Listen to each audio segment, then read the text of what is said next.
ನಮಸ್ಕಾರ. ಉತ್ತರ ಕರ್ನಾಟಕ ಮುಂಜಾನೆ ನ್ಯೂಸ್ ರೌಂಡಪ್ಗೆ ಸ್ವಾಗತ. ನಾನು ಪ್ರಿಯಾಂಕಾ ಶ್ರೀಗುರು. ಬನ್ನಿ ಕ್ವಿಕ್ಕಾಗಿ ನೋಡೋಣ ಇಂದಿನ ಪ್ರಮುಖ ಸುದ್ದಿಗಳನ್ನು. ಪ್ರಧಾನಮಂತ್ರಿ ನರೇಂದ್ರ ಮೋದಿ ಅವರು ಇಂದು ವಾರಣಾಸಿಯ ಸುಪ್ರಸಿದ್ಧ ಶ್ರೀ ಕಾಶಿ ವಿಶ್ವನಾಥ ದೇವಾಲಯಕ್ಕೆ ಭೇಟಿ ನೀಡಿ ವಿಶೇಷ ಪೂಜೆ ಸಲ್ಲಿಸಿದ್ದಾರೆ. ದೇವಾಲಯಕ್ಕೆ ಆಗಮಿಸಿದ ಪ್ರಧಾನಿಯವರನ್ನ ಅರ್ಚಕರು ಪೂರ್ಣಕುಂಭ ಸ್ವಾಗತದೊಂದಿಗೆ ಬರಮಾಡಿಕೊಂಡಿದ್ದಾರೆ. ಈ ಸಂದರ್ಭದಲ್ಲಿ ಗಂಗಾ ನದಿಯಲ್ಲಿ ಪುಣ್ಯ ಸ್ನಾನ ನೆರವೇರಿಸಿದ ಪ್ರಧಾನಿ ಮೋದಿ ನಂತರ ಬಾಬಾ ವಿಶ್ವನಾಥನಿಗೆ ಷೋಡಶೋಪಚಾರ ಪೂಜೆ ಹಾಗೂ ಜಲಾಭಿಷೇಕ ಮಾಡಿದರು. ಇನ್ನು ದೇಶದ ಸಮೃದ್ಧಿ ಮತ್ತು ಅಭಿವೃದ್ಧಿಗಾಗಿ ಪ್ರಾರ್ಥಿಸಿದ ಅವರು ಕಾಶಿ ಕಾರಿಡಾರ್ ಆವರಣದಲ್ಲಿ ಕೆಲ ಕಾಲ ಸಂಚರಿಸಿ ಅಲ್ಲಿನ ಭಕ್ತರತ್ತ ಕೈ ಬೀಸಿದರು. ಇನ್ನು ಪ್ರಧಾನಿಯವರ ಭೇಟಿಯ ಹಿನ್ನೆಲೆಯಲ್ಲಿ ಇಡೀ ವಾರಣಾಸಿ ನಗರದಾದ್ಯಂತ ಬಿಗಿ ಪೊಲೀಸ್ ಬಂದೋಬಸ್ತ್ ಕೈಗೊಳ್ಳಲಾಗಿತ್ತು. ತಮ್ಮ ಸಂಸದೀಯ ಕ್ಷೇತ್ರವೂ ಆಗಿರುವ ಕಾಶಿಯಲ್ಲಿ ಪ್ರಧಾನಿಯವರು ನಡೆಸಿದ ಈ ಧಾರ್ಮಿಕ ಭೇಟಿಯು ಸ್ಥಳೀಯ ಜನರಲ್ಲಿ ಮತ್ತು ಭಕ್ತರಲ್ಲಿ ಹೆಚ್ಚಿನ ಉತ್ಸಾಹ ಮೂಡಿಸಿತು. ಪೂಜೆಯ ನಂತರ ಕಾಶಿ ವಿಶ್ವನಾಥ ಧಾಮದ ಅಭಿವೃದ್ಧಿ ಕಾರ್ಯಗಳ ಕುರಿತು ಅವರು ಅಧಿಕಾರಿಗಳೊಂದಿಗೆ ಕೆಲ ಕಾಲ ಚರ್ಚೆ ನಡೆಸಿದರು.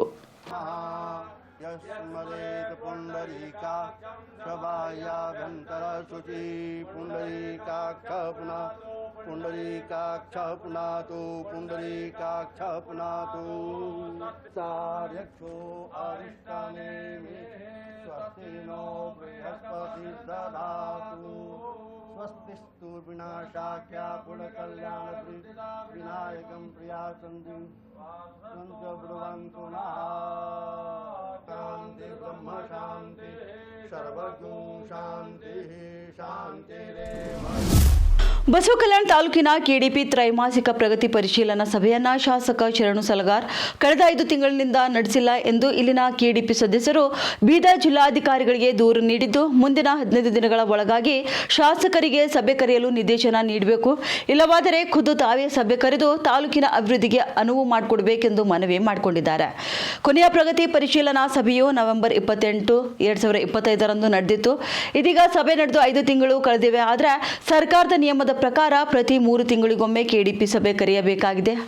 ಆದರೆ ಶಾಸಕರು ಸಭೆ ಕರೆಯದೆ ನಿಯಮ ಉಲ್ಲಂಘನೆ ಮಾಡಿದ್ದಾರೆ. ಸಭೆ ನಡೆಸದ ಕಾರಣ ತಾಲೂಕಿನ ವಿವಿಧ ಇಲಾಖೆಗಳ ಅಭಿವೃದ್ಧಿ ಕಾಮಗಾರಿಗಳು ಸ್ಥಗಿತಗೊಂಡಿವೆ. ಅಲ್ಲದೆ ಶಾಸಕರ ವಿರುದ್ಧ ಅನಧಿಕೃತ ಗುತ್ತಿಗೆದಾರಿಕೆ ಹಾಗೂ ಕಾಮಗಾರಿ ಅವ್ಯವಹಾರದ ಗಂಭೀರ ಆರೋಪ ಸಾರ್ವಜನಿಕ ವಲಯದಲ್ಲಿ ಕೇಳಿಬಂದ ಬೆನ್ನಲ್ಲೇ ಶಾಸಕರು ಉದ್ದೇಶಪೂರ್ವಕವಾಗಿ ಸಭೆ ಕರೆಯಲು ಹಿಂದೇಟು ಹಾಕ್ತಿದ್ದಾರೆ ಎಂದು ಆರೋಪಿಸಿ ಶಾಸಕ ಶರಣು ಸಲಗಾರ್ ವಿರುದ್ಧ ಜಿಲ್ಲಾಧಿಕಾರಿಗಳಿಗೆ ಕೆಡಿಪಿ ಸದಸ್ಯರು ದೂರು ನೀಡಿದ್ದಾರೆ. ಚುನಾವಣಾಧಿಕಾರಿಗಳ ವಿರುದ್ಧ ದುರುದ್ದೇಶದಿಂದ ಸುಳ್ಳು ದೂರು ನೀಡುವ ಕೇಸ್ಗಳು ಹೆಚ್ಚಳವಾಗ್ತಿವೆ. ಯಾದಗಿರಿಯಲ್ಲಿ ವಿವಿಧ ಇಲಾಖೆ ಅಧಿಕಾರಿಗಳ ವಿರುದ್ಧ ಸುಳ್ಳು ದೂರು ನೀಡುವ ಕೇಸ್ಗಳು ಹೆಚ್ಚಳವಾಗ್ತಿವೆ. ಹಲವು ಸಂಘ ಸಂಸ್ಥೆಗಳಿಂದ ದೂರು ನೀಡುವ ಕೇಸ್ಗಳು ಬಂದಿವೆ. ಇನ್ನು ಸರ್ಕಾರದ ಜನಪರ ಯೋಜನೆಗಳ ಅನುಷ್ಠಾನದ ಬಗ್ಗೆ ದೂರು ನೀಡುವ ಪ್ರವೃತ್ತಿ ಹೆಚ್ಚಳವಾಗ್ತಿದ್ದು, ದೂರು ನೀಡಿ ಅಧಿಕಾರಿಗಳ ಮೇಲೆ ಒತ್ತಡ ಹಾಕಿ ನಂತರ ದೂರನ್ನ ಹಿಂಪಡೆಯುವ ಪ್ರವೃತ್ತಿ ಹೆಚ್ಚಳವಾಗ್ತಿದೆ. ದೂರು ನೀಡಿ ದೂರು ವಾಪಸ್ ಪಡೆಯುತ್ತಿರುವುದಕ್ಕೆ ತನಿಖೆ ಹಂತದಲ್ಲಿ ಸಮಯ ವ್ಯರ್ಥವಾಗ್ತಿದೆ. ಸುಳ್ಳು ದೂರಿನಿಂದ ಸರ್ಕಾರದ ಹಣ ಕೂಡ ವ್ಯಯವಾಗ್ತಿದೆ. ಪ್ರತಿಶತ 10ರಷ್ಟು ಸುಳ್ಳು ದೂರುದಾರರಿಂದ ಪ್ರತಿಶತ 90 ನೈಜ ದೂರುಗಳಿಗೆ ನೀಡಬೇಕಾದಂತಹ ಸಮಯ ವ್ಯಯವಾಗ್ತಿದೆ. ಸುಳ್ಳು ದೂರಿನಿಂದ ಸರ್ಕಾರಿ ಅಧಿಕಾರಿಗಳಿಗೆ ಮಾನಸಿಕ ಯಾತನೆ ಕೂಡ ಆಗ್ತಿದ್ದು, ಅನಗತ್ಯ ತನಿಖೆಯಿಂದ ಅಭಿವೃದ್ಧಿ ಕಾರ್ಯಕ್ಕೆ ಅಡ್ಡಿಯಾಗ್ತಿದೆ. ದುರುದ್ದೇಶ ಪೂರಿತವಾಗಿ ದೂರು ನೀಡಿ ದೂರು ವಾಪಸ್ ಪಡೆದವರಿಗೆ ನೋಟಿಸ್ ಜಾರಿ ಮಾಡಲಾಗಿದೆ. ಇನ್ನು 24 ಸಂಘ ಸಂಸ್ಥೆ ಹಾಗೂ ದೂರುದಾರಿಗೆ ಜಿಲ್ಲಾ ಪಂಚಾಯತ್ ಸಿಒ ಅವರಿಂದ ನೋಟಿಸ್ ಕೂಡ ಜಾರಿಯಾಗಿದೆ. ಇನ್ನು ದೂರು ನೀಡಿ ತನಿಖೆ ಹಂತದಲ್ಲಿಯೇ ದೂರು ವಾಪಸ್ ಪಡೆದಿದ್ದಕ್ಕೆ 1,57,475 ರೂಪಾಯಿ ವಸೂಲಾತಿ ನೋಟಿಸ್ ಕೂಡ ಜಾರಿ ಮಾಡಲಾಗಿದೆ. ಇನ್ನು ಇದಕ್ಕೆ ಸಮಾಧಾನಕರ ಉತ್ತರ ಸಲ್ಲಿಸದಿದ್ದಲ್ಲಿ ಕಪ್ಪು ಪಟ್ಟಿಗೆ ಸೇರಿಸಲು ಚಿಂತನೆ ಕೂಡ ನಡೆಸಲಾಗ್ತಿದೆ. ಈ ಒಂದು ಸಮಸ್ಯೆ ಬಗ್ಗೆ ಜಿಲ್ಲಾ ಪಂಚಾಯತ್ ಸಿಒ ಲವೀಶ್ ವರಡಿಯ ಮಾಹಿತಿಯನ್ನು ಹಂಚಿಕೊಂಡಿದ್ದಾರೆ. ವರ್ಷದಲ್ಲಿ 3,000 ದೂರು ಬರ್ತಿವೆ. ದೂರ ಆಧರಿಸಿ ತನಿಖೆ ನಡೆಸಿ ಅಧಿಕಾರಿಗಳ ವಿರುದ್ಧ ಕ್ರಮ ಕೈಗೊಳ್ಳುತ್ತಿದ್ದೇವೆ. ಇನ್ನು ತನಿಖೆ ಹಂತದಲ್ಲಿಯೇ ಹಲವು ದೂರುದಾರರು ದೂರು ವಾಪಸ್ ಪಡೆಯುತ್ತಿದ್ದಾರೆ. ಈಗಾಗಲೇ 24 ದೂರುದಾರಿಗೆ ವಸೂಲಾತಿ ನೋಟಿಸ್ ಕೂಡ ನೀಡಲಾಗಿದೆ. ನೈಜ ಸಮಸ್ಯೆಗಳಿಗೆ ದೂರು ನೀಡಿದ್ರೆ ಯಾವುದೇ ಸಮಸ್ಯೆ ಇಲ್ಲ. ಆದರೆ ಸುಳ್ಳು ದೂರು ನೀಡಿ ವಾಪಸ್ ಪಡೆದರೆ ದೂರುದಾರರನ್ನ ಕಪ್ಪು ಪಟ್ಟಿಗೆ ಸೇರಿಸಲಾಗ್ತಿದೆ ಎಂದು ಅವರು ಹೇಳಿಕೊಂಡಿದ್ದಾರೆ. ನಮ್ಮ ಜಿಲ್ಲಾ ಪಂಚಾಯತ್ ಯಾದಗಿರಲ್ಲಿ ನಾವು ಯಾವಾಗಲೂ ಪಬ್ಲಿಕ್ಗೋಸ್ಕರ ನಮ್ಮ doors are open every time for any genuine complaints or grievance redressal. ನಮ್ಮಲ್ಲಿ ಒಂದು ವರ್ಷದಲ್ಲಿ ಸುಮಾರು 3,000 ಕಂಪ್ಲೇಂಟ್ಸ್ ಎಲ್ಲ ಬರ್ತವೆ. ಮತ್ತು ನಾವು ಕಾನೂನುಬದ್ಧ ತರೀಕೆ ಮತ್ತು ಪ್ರೊಸೀಜರ್ ಪ್ರಕಾರ ಎಂಕ್ವೈರಿ ಮಾಡಿ ಆ್ಯಕ್ಷನ್ ಕೂಡ ನಮ್ಮ ಸಿಬ್ಬಂದಿ ಮೇಲೆ, ನಮ್ಮ ಆಫೀಸರ್ಸ್ ಮೇಲೆ ತಗೊಳ್ತಾ ಇದ್ದೀವಿ. ಈ ಕೆಲವೊಂದು ದಿವಸದಿಂದ ನಾವು ಏನು ಅಬ್ಸರ್ವ್ ಮಾಡ್ತಾ ಇದ್ದೀವಿ, ಕೆಲವೊಂದು ವ್ಯಕ್ತಿಗಳು, ಕೆಲವೊಂದು ಸಂಘಟನೆಗಳು ನಮ್ಮಲ್ಲಿ ದೂರು ಕೊಟ್ಟಿದ ಮೇಲೆ ಇಲ್ಲಿ ಜಗಳ ಮಾಡ್ತಾರೆ, ಧರಣಿ ಮಾಡ್ತಾರೆ, ಎಲ್ಲ ಸುದ್ದಿ ಆಗುತ್ತೆ. ಅದಾದಮೇಲೆ ಏಕಾಏಕಿ ಕಂಪ್ಲೇಂಟ್ ವಾಪಸ್ ವಿಡ್ರಾ ಮಾಡ್ತಾರೆ. ಆ ಒನ್ ಕಂಪ್ಲೇಂಟಲ್ಲಿ ನಮ್ಮದು ಸುಮಾರು 5,000 to 20,000 ರೂಪೀಸ್, ಇನ್ನೂ ಜಾಸ್ತಿನೂ ಕೆಲವೊಂದು ಸತಿ ಖರ್ಚಾಗುತ್ತೆ. ನಮ್ಮದು ಸ್ಟೇಷ್ನರಿ ಖರ್ಚು ಇರ್ತದೆ, ವಾಹನದು ಖರ್ಚು ಇರ್ತದೆ, ಸ್ಪಾಟ್ ಇನ್ಸ್ಪೆಕ್ಷನ್ಗೆ, ಸಿಬ್ಬಂದಿದು ಸಮಯ ವ್ಯರ್ಥ ಆಗುತ್ತೆ, ಸರ್ಕಾರಿ ಆಫೀಸರ್ಸ್ದು ಅಧಿಕಾರಿಗಳದ್ದು ಸಮಯ ವ್ಯರ್ಥ ಆಗುತ್ತೆ. ಸೊ ಅದು ಎಲ್ಲ ನಾವು ಕೆಲವೊಂದು ಸಮಯದಿಂದ ನೋಡ್ತಾ ಇದ್ದೀವಿ. ಉದಾಹರಣೆಗೆ ಒಂದು ಭಾರತೀಯ ನ್ಯಾಯ ಸಂಹಿತ ಸೆಕ್ಷನ್ 212, ಸೆಕ್ಷನ್ 217 ಮತ್ತು ಸೆಕ್ಷನ್ 248 ಪ್ರಕಾರ ಒಂದು ಅಪರಾಧ ಕೂಡ ಇದೆ. It is a crime. ಮತ್ತು 5 ವರ್ಷ ಕಾರಾಗೃಹ ಮತ್ತು 2 ಲಕ್ಷವರೆಗೂ ದಂಡ ಅವಕಾಶ ಕೂಡ ಇರ್ತದೆ. ಜೊತೆಗೆ ಈ ಪಬ್ಲಿಕ್ ಇಂಟ್ರೆಸ್ಟಲ್ಲಿ, ಸಾರ್ವಜನಿಕ ಹಿತದೃಷ್ಟಿಯಲ್ಲಿ ನಾವು ಈ ರಿಪೀಟೆಡ್ ಕಂಪ್ಲೇಂಟ್ಸ್ ಯಾರಿದ್ದಾರೆ ಅವರು ಬಂದು ಸುಮ್ಮನೆ ಕಂಪ್ಲೇಂಟ್ ಕೊಟ್ಟು ವಿಡ್ರಾ ಮಾಡ್ತಾರೆ, ಅವರಿಗೆ ZP ಮತ್ತು ಜಿಲ್ಲಾ ಪಂಚಾಯತ್ದು ಎಲ್ಲ ಅಧೀನ ಡಿಪಾರ್ಟ್ಮೆಂಟ್ಸಿಂದ ಬ್ಲ್ಯಾಕ್ ಲಿಸ್ಟ್ ಮಾಡಲಿಕ್ಕೆ ನಾವು ಮುಂದೆ ಪ್ಲ್ಯಾನ್ ಮಾಡ್ತಾಯಿದ್ದೀವಿ. So that genuine public work should not suffer ಮತ್ತು ಜೆನ್ಯೂನ್ ಕಂಪ್ಲೇಂಟ್ಸ್ ಯಾರು ಇರ್ತಾರೆ ಅವರದು ಕೆಲಸ ಬೇಗ ಆಗಬೇಕು. ಅದೇ ಉದ್ದೇಶದಿಂದ ಈ ಸ್ಟೆಪ್ ತಗೊಂಡಿದ್ದೀವಿ. ಮುಂದೆ ಕೂಡ ಎಲ್ಲ ಪಬ್ಲಿಕ್ಗೆ ಎಲ್ಲರಿಗೆ ಆಶ್ವಾಸನೆ ಕೊಡ್ತಾ ಇದ್ದೀವಿ. ನಿಮ್ಮದು ಜೆನ್ಯೂನ್ ಕಂಪ್ಲೇಂಟ್ ಇದ್ದರೆ, ಜೆನ್ಯೂನ್ ಪ್ರಾಬ್ಲಮ್ ಇದ್ದರೆ ಯಾವಾಗಲೂ ZPಗೆ ಬನ್ನಿ, ನಿಮ್ಮದು ನಮಗೆ ಕೊಡಿ, ಕಂಪ್ಲೇಂಟ್ ಕೊಡಿ, ನಾವು ಇಮಿಡಿಯೇಟ್ ಅಟೆಂಡ್ ಮಾಡಿಸ್ತೀವಿ. ಓನ್ಲಿ ಇದು ಸುಳ್ಳು ಕಂಪ್ಲೇಂಟ್, ಬೇರೆ ಉದ್ದೇಶದಿಂದ ಕಂಪ್ಲೇಂಟ್ ದಯವಿಟ್ಟು. ಔರಾದ್ ಪಟ್ಟಣಕ್ಕೆ ಸಮರ್ಪಕವಾಗಿ ಕುಡಿಯುವ ನೀರು ಸರಬರಾಜು ಮಾಡುವಲ್ಲಿ ವಿಫಲತೆ, ಮಾಸ್ಟರ್ ಪ್ಲಾನ್ ಅನುಷ್ಠಾನದಲ್ಲಿ ವಿಳಂಬ, ಇನ್ನು ಸ್ವಚ್ಛತಾ ಕಾರ್ಯಗಳ ನಿರ್ಲಕ್ಷ್ಯ ಹಾಗೂ ಅಭಿವೃದ್ಧಿ ಯೋಜನೆಗಳನ್ನು ಸರಿಯಾಗಿ ಜಾರಿಗೊಳಿಸದಿರುವುದಕ್ಕೆ ಪುರಸಭೆಯ ಅಧಿಕಾರಿಗಳ ವಿರುದ್ಧ ಶಾಸಕ ಪ್ರಭು ಬಿ ಚೌಹಾಣ್ ತೀವ್ರ ಆಕ್ರೋಶ ವ್ಯಕ್ತಪಡಿಸಿದ್ದಾರೆ.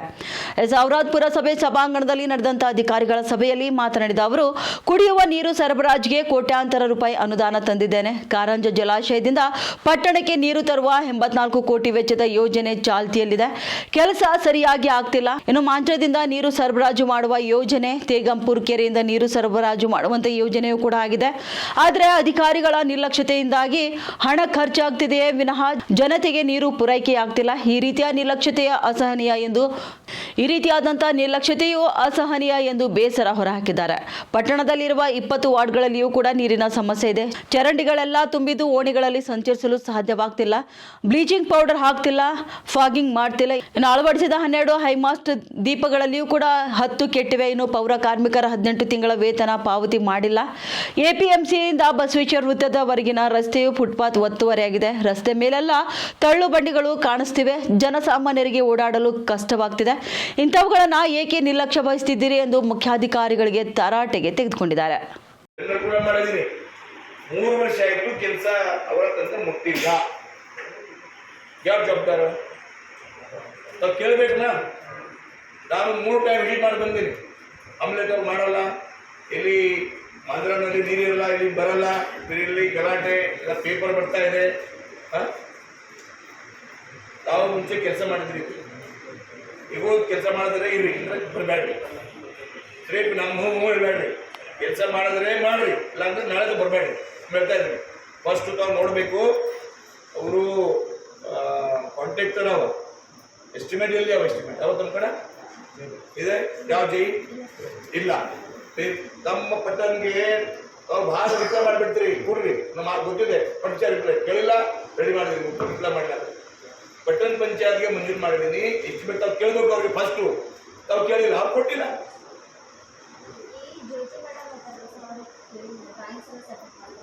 4 ವರ್ಷ ಆಯಿತು. ನಾವು ಕೇಳಬೇಕು ಅಂದ್ರೆ ಕೆಲಸ ಮಾಡಿ ಹೇಳ್ಬೇಕು. ಯಾವ ಜವಾಬ್ದಾರಿ? ನಮ್ಮ ಜವಾಬ್ದಾರಿ. ನಾವು ನೋಡಬೇಕು. ಎಷ್ಟು ರೋಡ್ 84 crore ಅವ. ಎಲ್ಲಿ ಬಿ ಕಳಪೆ ಆದ್ರೆ ಏನು ಮಾಡ್ತೀರಿ? ಕಳಪೆ ಜಾಸ್ತಿ ಮಾಡಿ ಯಾವ ಬರ್ತಾರೆ ಮುಂಚೆ ಹಳೆ ಬಳ್ಳಿ ಎಲ್ಲ ಕಳಪೆ ಮಾಡಿ ಹೋಗ್ಯಾರ. ಪೂರ್ತಿ ಕಳಪೆ ಕೆಲಸ. 20 ಲಕ್ಷ 30 ಲಕ್ಷ ಕಳಪೆ ಮಾಡಿ ಹೋಗ್ಬಿಟ್ಟಾರೆ. ಹೋಗ್ಬಿಟ್ಟು ಬಂದಾರೆ, ರೆವಿನ್ಯೂಟಿ ಬರಲ್ಲ. ಅದಕ್ಕಾಗಿ ಎಸ್ಟಿಮೇಟ್ ತಗೋರಿ. ಯಾವಾಗ ಕಂಪ್ಲೀಟ್ ಮಾಡಬೇಕಿತ್ತು. ಬೀದರ್ ನಗರದ ಸರ್ವಾಂಗೀಣ ಅಭಿವೃದ್ಧಿ ಹಾಗೂ ಪಾಲಿಕೆಯ ಕೆಲಸಗಳಲ್ಲಿ ಸಂಪೂರ್ಣವಾಗಿ ಡಿಜಿಟಲೀಕರಣಗೊಳಿಸಬೇಕೆಂದು ಬೀದರ್ ಚೇಂಬರ್ ಆಫ್ ಕಾಮರ್ಸ್ ಅಧ್ಯಕ್ಷರಾದಂಥ ಬಿಜೆ ಶೆಟ್ಕರ್ ಅವರು ಬೀದರ್ ಮಹಾನಗರ ಪಾಲಿಕೆ ಆಯುಕ್ತರಾದ ಮುಕುಲ್ ಜೈನ್ ಅವರಿಗೆ ಮನವಿ ಮಾಡಿದ್ದಾರೆ. ಬೀದರ್ ನಗರದ ಹಳೆಯ ವೃತ್ತದ ಬಳಿ ಇರುವಂತಹ ಚೇಂಬರ್ ಆಫ್ ಕಾಮರ್ಸ್ ಕಚೇರಿಯಲ್ಲಿ ಆಯುಕ್ತರಾದ ಮುಕುಲ್ ಜೈನ್ ಅವರಿಗೆ ಬೀದರ್ ನಗರದ ಸರ್ವಾಂಗೀಣ ಅಭಿವೃದ್ಧಿ ಸಿಎಂಸಿ ಕಮಿಷನರ್ ಜೈನ್ ಅವರಿಗೆ ಮನವಿ ಸಲ್ಲಿಸಿದ ಶೆಟ್ಕರ್ ಅವರು ಪಾಲಿಕೆ ವತಿಯಿಂದ ನೀಡಲಾಗುವಂತಹ ಜನನ ಮರಣ ಪ್ರಮಾಣ ಪತ್ರ, ಕಟ್ಟಡ ಪರವಾನಿಗೆ, ಆಸ್ತಿ ತೆರಿಗೆ, ನೀರಿನ ಬಿಲ್ ಎಲ್ಲವನ್ನು ಕೂಡ ಡಿಜಿಟಲೀಕರಣಗೊಳಿಸುವಂತೆ ಮನವಿಯನ್ನ ಮಾಡಿದ್ದಾರೆ. ಅದೇ ರೀತಿಯಾಗಿ ಯಾವುದೇ ಒಂದು ಕೆಲಸಕ್ಕೆ ಸಾರ್ವಜನಿಕರು ಪಾಲಿಕೆಗೆ ಬಂದಾಗ ಪ್ರತಿಯೊಂದು ಕೆಲಸಕ್ಕೂ ನಿರ್ದಿಷ್ಟ ಸಮಯವನ್ನು ನಿಗದಿ ಮಾಡಬೇಕು ಹಾಗೂ ಬಿಬಿಎಂಪಿ ಜಾರಿಗೆ ತಂದಂತೆ 15 ದಿನಗಳ ಒಳಗಾಗಿ ಈ ಖಾತಾ ವಿತರಿಸುವ ಕೆಲಸವಾಗಬೇಕು ಎಂದು ತಿಳಿಸಿದ್ದಾರೆ. ಅದೇ ರೀತಿಯಾಗಿ ನಗರದಲ್ಲಿನ ಟ್ರಾಫಿಕ್ ಸಮಸ್ಯೆ, ಪಾರ್ಕಿಂಗ್ ಸಮಸ್ಯೆ ಹಾಗೂ ಇನ್ನುಳಿದ ವಿಷಯಗಳ ಬಗ್ಗೆ ಸವಿಸ್ತಾರವಾಗಿ ಆಯುಕ್ತರ ಗಮನಕ್ಕೆ ತರಲಾಯಿತು. ನಂತರ ಸದಸ್ಯರ ಎಲ್ಲ ಮನವಿಗಳನ್ನು ಆಲಿಸಿ ಸಕಾರಾತ್ಮಕವಾಗಿ ಸ್ಪಂದಿಸಿದ ಆಯುಕ್ತ ಮುಕುಲ್ ಜೈನ್ ಅವರು ಈಗಾಗಲೇ ಈ ಮೇಲಿನ ಕೆಲವು ಸಮಸ್ಯೆಗಳನ್ನು ಬಗೆಹರಿಸಲು ಕ್ರಮ ಕೈಗೊಳ್ಳಲಾಗಿದ್ದು ಆದಷ್ಟು ಶೀಘ್ರದಲ್ಲಿಯೇ ಜನರಿಗೆ ಯಾವುದೇ ತೊಂದರೆಯಾಗದ ರೀತಿಯಲ್ಲಿ ಪಾಲಿಕೆ ಕಾರ್ಯನಿರ್ವಹಿಸಲಿದೆ ಎಂದು ಭರವಸೆಯನ್ನ ನೀಡಿದರು.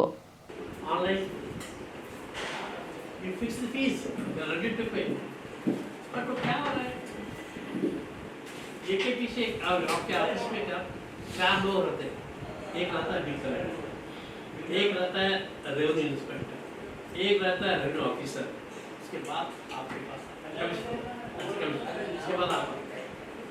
तो ये जो क्या बोलते हैं इसको, ये स्टेप्स है, यहाँ हर आदमी या जाके ये स्टेप वालों को मिलना पड़ रहा है पर्सनली. ये हर आदमी को जाके मिले तक उन्हें फाइल आगे नहीं भेजता है. इट इज समथिंग सबका सफर बहुत हो रहे लोग. इसके लिए गवर्नमेंट रेवेन्यू में नहीं जा रहा था. सबने सब में रजिस्ट्री करने के रजिस्ट्री होने के सेलियर्स बंद हो गए बहुत दिन से. वो नहीं किया, वो रिकॉर्ड अपनी म्यूनसिपैलिटी है. हम हमारे पे करे सब डिसीजन करके दिए तो भी वो भी कभी मिलता है कभी नहीं मिलता. प्रॉपर फाइलिंग है ही नहीं. उसके बारे में ऑनलाइन हो गया आजकल दुनिया. क्यों नहीं ऐसा हो गया? सभी फीड करके क्यों रहना चाहिए? कब तक होना चाहिए ना, कब तक होएगा ये? तो 4 चीजें मेन है. पब्लिक को जो प्रॉब्लम हो रही है, ಔರಾ ತಾಲೂಕಿನಲ್ಲಿ ದಲಿತ ಸಮುದಾಯದ ವಿಚಾರವಾಗಿ ರಾಜಕೀಯ ಆರೋಪ ಪ್ರತ್ಯಾರೋಪಗಳು ಗರಿಗೆದರಿವೆ. ಕಾಂಗ್ರೆಸ್ ವಕ್ತಾರ ಸುಧಾಕರ್ ಕೊಳ್ಳೂರ್ ಅವರು ಶಾಸಕ ಪ್ರಭು ಚವ್ಹಾಣ್ ವಿರುದ್ಧ ವಾಗ್ದಾಳಿ ಮಾಡಿದ್ದು ದಲಿತ ಸಮುದಾಯದ ಜನರ ಭಾವನೆಗಳೊಂದಿಗೆ ಚವ್ಹಾಣ್ ಆಟವಾಡುತ್ತಿದ್ದಾರೆ ಎಂದು ಆರೋಪ ಮಾಡಿದ್ದಾರೆ. ಇನ್ನು ಔರಾ ತಾಲೂಕಿನ ಯಾವುದೇ ಗ್ರಾಮದಲ್ಲಿಯೂ ಕೂಡ ಡಾಕ್ಟರ್ BR ಅಂಬೇಡ್ಕರ್ ಸಮುದಾಯದ ಭವನಗಳನ್ನು ಮಂಜೂರು ಮಾಡಿಸಿಲ್ಲದಿದ್ದರೂ ಕೂಡ ಎಲ್ಲ ಗ್ರಾಮಗಳಿಗೆ ಮಂಜೂರಾಗಿದೆ ಎಂದು ಹೇಳಿ ಜನರನ್ನ ದಾರಿ ತಪ್ಪಿಸುತ್ತಿದ್ದಾರೆ ಎಂದು ಅವರು ದೂರನ್ನ ನೀಡಿದ್ದಾರೆ. ಸಮಾಜ ಕಲ್ಯಾಣ ಇಲಾಖೆ ಹೆಸರಿನಲ್ಲಿ ಗ್ರಾಮ ಪಂಚಾಯಿತಿಗಳಿಗೆ ಪತ್ರ ಬರೆದು ಭವನ ಮಂಜೂರಾಗಿದೆ ಎಂದು ತಿಳಿಸಿ ಸ್ಥಳ ನೀಡುವಂತೆ ಒತ್ತಡ ಹೇರುತ್ತಿದ್ದಾರೆ ಎಂದು ಆರೋಪ ಮಾಡಿದ್ದಾರೆ. ಇನ್ನು ಮಂಜೂರಾತಿ ಆದೇಶ ಪತ್ರ ಇದ್ದರೆ ಸಾರ್ವಜನಿಕವಾಗಿ ತೋರಿಸಲಿ ಎಂದು ಶಾಸಕರಿಗೆ ಸವಾಲು ಹಾಕಿದ ಕೊಳ್ಳೂರ್ ಅವರು ದಲಿತ ಸಮುದಾಯಗಳಿಗೆ ಇನ್ನೂ ಮೂಲಭೂತ ಸೌಕರ್ಯಗಳು ಲಭ್ಯವಾಗ್ತಿಲ್ಲ ಎಂದು ಹೇಳಿದ್ದಾರೆ. SCP ಮತ್ತು TSP ಅನುದಾನದ ದುರ್ಬಳಕೆ ನಡೆದಿದೆ. 4 ಬಾರಿ ಶಾಸಕರಾಗಿರುವ ಪ್ರಭು ಬಿ ಚವ್ಹಾಣ್ ಅವರು ಸಚಿವರಾಗಿದ್ದ ಅವಧಿಯಲ್ಲಿಯೂ ಕೂಡ ಸಮುದಾಯದ ಭವನಗಳ ಕುರಿತು ಯಾವುದೇ ರೀತಿಯ ಕ್ರಮ ಕೈಗೊಂಡಿಲ್ಲ ಎಂದು ಟೀಕಿಸಿದ ಕೊಳ್ಳೂರ್ ದಲಿತ ಸಮುದಾಯದ ಹೆಸರಿನಲ್ಲಿ ರಾಜಕೀಯ ಮಾಡಲಾಗುತ್ತಿದೆ ಎಂದು ಕಾಂಗ್ರೆಸ್ ವಕ್ತಾರ ಸುಧಾಕರ್ ಕೊಳ್ಳೂರ್ ಅವರು ಶಾಸಕ ಪ್ರಭು ಚವ್ಹಾಣ್ ವಿರುದ್ಧ ಕಿಡಿಕಾರಿದ್ದಾರೆ. ಔರಾದ್ನ ಶಾಸಕರಾದಂಥ ಮತ್ತು ಮಾಜಿ ಸಚಿವರು ಆದಂಥ ಪ್ರಭು ಬಿ ಚವ್ಹಾಣ್ ಅವರು ಇತ್ತೀಚೆಗೆ ತಾಲೂಕಿನ ದಲಿತ ಸಮುದಾಯದ ಜನರ ಬಗ್ಗೆ ವಿಶೇಷ ಕಾಳಜಿ ವಹಿಸ್ತಿದ್ದಾರೆ ಮತ್ತು ಅದರಲ್ಲೂ ಕೂಡ ಹಸಿ ಸುಳ್ಳನ್ನು ಹೇಳಿಕೊಂಡು ಜನರ ದಿಕ್ಕು ತಪ್ಪಿಸ್ತಾ ಇದ್ದಾರೆ. ಕಮಲ್ನಗರ್ ಹಾಗೂ ಔರಾದ್ ತಾಲೂಕಿನ ಎಲ್ಲ ಗ್ರಾಮಗಳಲ್ಲಿ ಕೂಡ ಡಾಕ್ಟರ್ ಬಾಬಾ ಸಾಹೇಬ್ ಅಂಬೇಡ್ಕರ್ ಅವರ ಸಮುದಾಯ ಭವನವನ್ನು ಮಂಜೂರು ಮಾಡಿಸಿಕೊಂಡು ಬಂದಿದ್ದೇನೆ ಅಂತ ಹೇಳಿ ಸುಳ್ಳು TRP ಸುಳ್ಳು ಪ್ರಚಾರ ಗಿಟ್ಟಿಸಿಕೊಳ್ತಾ ಇದ್ದಾರೆ ಮತ್ತು ಈ ಒಂದು ಭವನದ ಹೆಸರಿನಲ್ಲಿ ರಾಜಕಾರಣ ಮಾಡುತ್ತಾ ತಮ್ಮ ಮನೆಗೆ ಸಮುದಾಯ ಜನರನ್ನು ಕರೆಸಿ ತಮ್ಮ ಪಕ್ಷದ ಮುಖಂಡರ ಜೊತೆ ಎಲ್ಲ ಅವರನ್ನ ಬೆರೆಸಿ ನಾನೊಬ್ಬ ದಲಿತ ನಾಯಕ, ನಾನೇ ದಲಿತ ಉದ್ಧಾರಕ ಅನ್ನೋ ಥರ ಬಿಂಬಿಸಿಕೊಳ್ತಾ ಇದ್ದಾರೆ. ಸತತವಾಗಿ 4ನೇ ಅವಧಿಗೆ ಕ್ಷೇತ್ರದಲ್ಲಿ ಶಾಸಕರಾಗಿ ಅದರಲ್ಲಿ 2 ಬಾರಿ ಸಚಿವರಾಗಿ 18 ವರ್ಷ ಅಧಿಕಾರ ಅನುಭವಿಸಿರ್ತಕ್ಕಂಥ ಶಾಸಕ ಪ್ರಭು ಚವ್ಹಾಣ್ ಅವರೇ ಒಂದೇ ಒಂದು ದಿವಸ ತಾವು ಯಾವತ್ತೂ ಕೂಡ ದಲಿತರ ಏಳಿಗೆ ಬಗ್ಗೆ, ದಲಿತರ ಸಮುದಾಯ ಭವನಗಳ ಬಗ್ಗೆ, ದಲಿತರ ಓಣೆಗಳ ಬಗ್ಗೆ, ಅಲ್ಲಿರ್ತಕ್ಕಂಥ ಮೂಲಭೂತ ಸೌಕರ್ಯಗಳ ಬಗ್ಗೆ ತಾವು ಕಾಳಜಿ ವಹಿಸಿಲ್ಲ. ತಾವು ಸಂಪೂರ್ಣವಾಗಿ ದಲಿತ ವಿರೋಧಿ ನೀತಿಯನ್ನು ಅನುಸರಿಸಿಕೊಂಡು ದಲಿತರ ಮೀಸಲಾತಿ ಪಡೆದು ಶಾಸಕರಾಗಿ ದಲಿತ ವಿರೋಧಿಯನ್ನ ನೀತಿ ಅನುಸರಿಸ್ತಾ ಬಂದಿದ್ರಿ. ಇತ್ತೀಚೆಗೆ ಒಂದು ಈ ಸಣ್ಣತನದ ರಾಜಕಾರಣ ಒಂದು ಡ್ರಾಮಾ ಚಾಲೂ ಮಾಡಿದ್ರಿ. ತಾವು ಯಾವುದೇ ಒಂದೇ ಒಂದು ಸಮುದಾಯ ಭವನವು ಕೂಡ ಯಾವೊಬ್ಬ ಹಳ್ಳಿಯಲ್ಲಿ ಕೂಡ ಮಂಜೂರಾತಿ ಮಾಡಿಸ್ಕೊಂಡು ಬಂದಿಲ್ಲ. ಬಂದಿದ್ದೇ ಆದರೆ ಅದರ ಮಂಜೂರಾತಿ ಆದೇಶ ಪತ್ರವನ್ನು ಬಹಿರಂಗಪಡಿಸಿ. ಅದನ್ನು ಬಿಟ್ಟುಕೊಟ್ಟು ಸುಮ್ಮನೆ ಸಮಾಜ ಕಲ್ಯಾಣ ಇಲಾಖೆ ಅಧಿಕಾರಿಗಳನ್ನು ಬಳಸ್ಕೊಂಡು ಪ್ರತಿ ಗ್ರಾಮಗಳಿಗೆ ಅವರನ್ನು ಬಿಟ್ಟು ನಿಮ್ಮ ಗ್ರಾಮದಲ್ಲಿ ಶಾಸಕರು ಭವನ ಮಂಜೂರು ಮಾಡಿಸ್ಕೊಂಡು ಬಂದಿದ್ದಾರೆ, ನೀವು ಪೇಪರ್ಗಳು ಕೊಡ್ರಿ, ಇದು ಏನು ಡ್ರಾಮಾ ಮಾಡಿಸ್ತಾ ಇದ್ದೀರಿ ತಾಲೂಕಿನಲ್ಲಿ? ಇದರಿಂದ ಜನರು ದಿಕ್ಕು ತಪ್ಪುತ್ತಾ ಇದ್ದಾರೆ. ದಯವಿಟ್ಟು ನಾನು ನಮ್ಮ ದಲಿತ ಸಮುದಾಯದ ಸಹೋದರರಲ್ಲಿ ವಿನಂತಿಸ್ತೇನೆ, ಶಾಸಕರು ಸುಳ್ಳು ಹೇಳಿಕೊಂಡು ನಿಮ್ಮ ದಿಕ್ಕನ್ನು ತಪ್ಪಿಸ್ತಾ ಇದ್ದಾರೆ, ನಿಮ್ಮ ಭಾವನೆಗಳ ಜೊತೆ ಚೆಲ್ಲಾಟ ಆಡ್ತಾ ಇದ್ದಾರೆ. ತಾವ್ಯಾರು ಕೂಡ ಅವರ ಮಾತಿಗೆ ಮರಳಾಗಬೇಡಿ. ಇಷ್ಟು ವರ್ಷ ನಮ್ಮೆಲ್ಲರನ್ನು ಮೂಲೆ ಗುಂಪು ಮಾಡಿರ್ತಕ್ಕಂಥ ಶಾಸಕರು ನಮ್ಮ ಸಮುದಾಯದ ಎಡ ಮತ್ತು ಬಲ ಸಮುದಾಯಗಳ ನಾಯಕರು ತಮ್ಮ ಪಕ್ಷದಲ್ಲಿ ಇದ್ದವರಿಗೂ ಕೂಡ ಇವರ ಕಾಲಾವಧಿಯಲ್ಲಿ ಒಂದೇ ಒಂದು ಜಿಲ್ಲಾ ಪಂಚಾಯತ್ ಟಿಕೆಟ್ ಕೂಡ ಅವ್ರ ಪಕ್ಷದಿಂದ ನೀಡಿಲ್ಲ. ಗಂಗಾ ಕಲ್ಯಾಣ ಯೋಜನೆ ಆಗಿರ್ಬೋದು, ಬೇರೆ ಬೇರೆ ಯಾವುದಾದ್ರೂ ಲೋನ್ಗಳಾಗಿರ್ಬೋದು, ಇವೆಲ್ಲವೂ ಕೂಡ ಈ ಸಮುದಾಯದ ಜನರಿಗೆ ಎಷ್ಟು ಪ್ರಮಾಣದಲ್ಲಿ ಕೊಟ್ಟಿದ್ದಾರೆ ಅನ್ನೋದನ್ನು ಕೂಡ ತಾವ್ಯಾರು ಮರೆಯಬೇಡಿ. ಶಾಸಕರು ಬರೀ ಸುಳ್ಳು ಹೇಳಿಕೊಂಡು ಸಮುದಾಯ ಜನರ ದಿಕ್ಕು ತಪ್ಪಿಸ್ತಾ ಇದ್ದಾರೆ. ತಾಲೂಕಿನಲ್ಲಿ ಯಾವುದೇ ಗ್ರಾಮಗಳಲ್ಲಿ ಒಂದೇ ಒಂದು ಭವನ ಕೂಡ ಇವರು ಮಂಜೂರು ಮಾಡಿಲ್ಲ.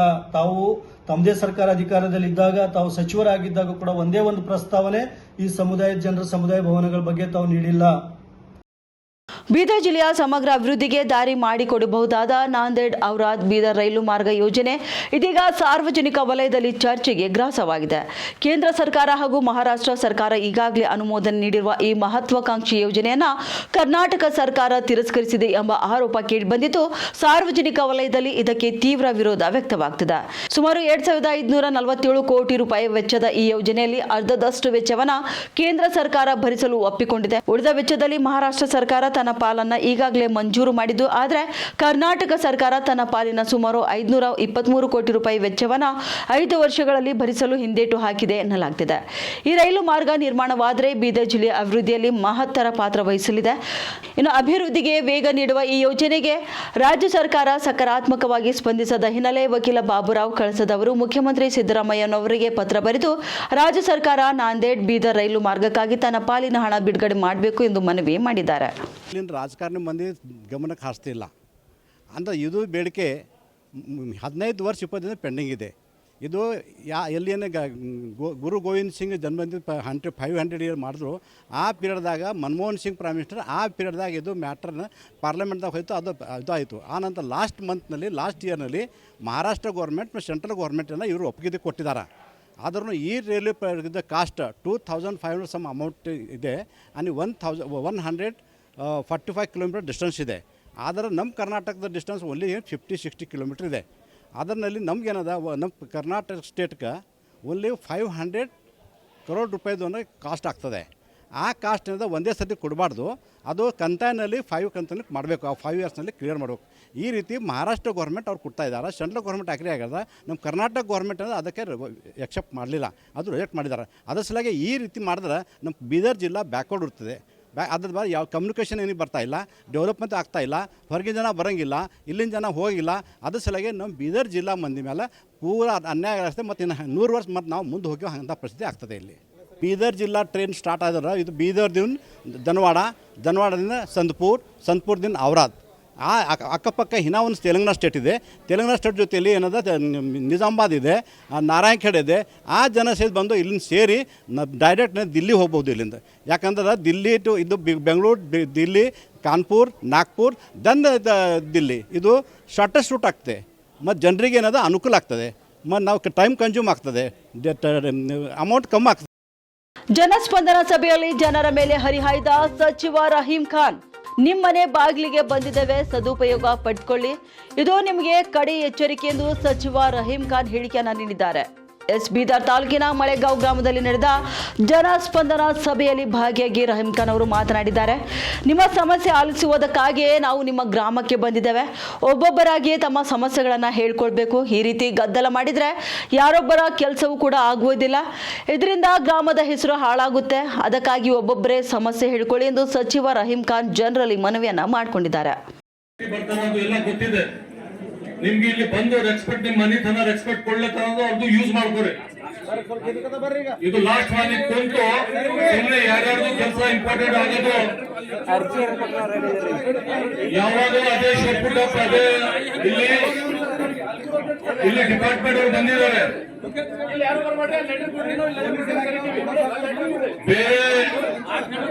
ಬೇರೆ ನಾವು ಮೊನ್ನೆ ನಾವು ಜನವಾಳದಲ್ಲಿ ಮಾಡಿದ್ರೆ ಸಿಸ್ಟಮೆಟಿಕ್ ಒಂದು ಸೀಟ್ ನಲ್ಲಿ ಬಂದು ಮಾತಾಡಿದ್ವಿ. ಆಫೀಸರ್ಗೆ ಕೆಲಸ ಮಾಡ್ಬೇಕಂತ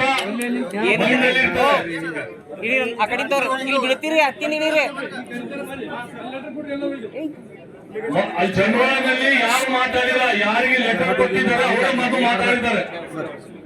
ಇಲ್ಲಿ ನಿಮ್ಗೆ ಚಾನ್ಸ್ ಕೊಟ್ಟಿದ್ದಾರೆ ಅಂದ್ರೆ ನೀವು ಆ ಚಾನ್ಸ್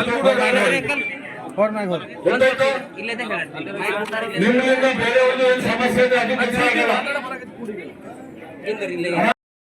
ಬೀದರ್ ಜಿಲ್ಲೆಯಲ್ಲಿ ಲವ್ ಜಿಹಾದ್ ಪ್ರಕರಣಗಳು ಹೆಚ್ಚುತ್ತಿವೆ ಎಂದು ಆರೋಪಿಸಿ ವಿಶ್ವ ಹಿಂದೂ ಪರಿಷತ್ ಹಾಗೂ ಬಜರಂಗ್ ದಳದ ಕಾರ್ಯಕರ್ತರು ಇಂದು ಬೀದರ್ ನಗರದ ಅಂಬೇಡ್ಕರ್ ವೃತ್ತದಲ್ಲಿ ಬೃಹತ್ ಪ್ರತಿಭಟನೆಯನ್ನು ನಡೆಸಿದ್ದಾರೆ.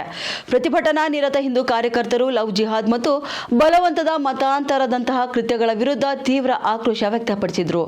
ಲವ್ ಜಿಹಾದ್ ಕೇವಲ ಪುರುಷರಿಗಷ್ಟೇ ಸೀಮಿತವಾಗಿಲ್ಲ, ಮಹಿಳೆಯರು ಸಹ ಈ ವಿಕೃತ ಜಿಹಾದಿ ಚಟುವಟಿಕೆಗಳಲ್ಲಿ ಸಕ್ರಿಯವಾಗಿ ಭಾಗಿಯಾಗುತ್ತಿದ್ದಾರೆ ಎಂದು ಗಂಭೀರವಾಗಿ ಆರೋಪಿಸಿದ ಪ್ರತಿಭಟನಾಕಾರರು ಇಂತಹ ಜಾಲಗಳನ್ನು ತಡೆಗಟ್ಟಲು ಕೇಂದ್ರ ಸರ್ಕಾರ ಕೂಡಲೇ ಕಠಿಣ ಕಾಯ್ದೆಯನ್ನು ಜಾರಿಗೊಳಿಸಬೇಕೆಂದು ಒತ್ತಾಯಿಸಿದರು.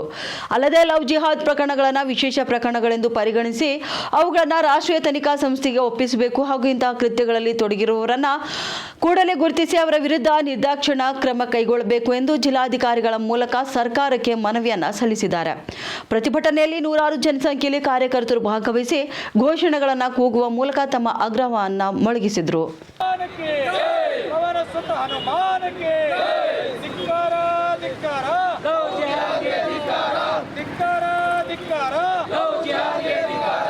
ಎಲ್ಲಿಯವರೆಗೆ ಹೋರಾಟ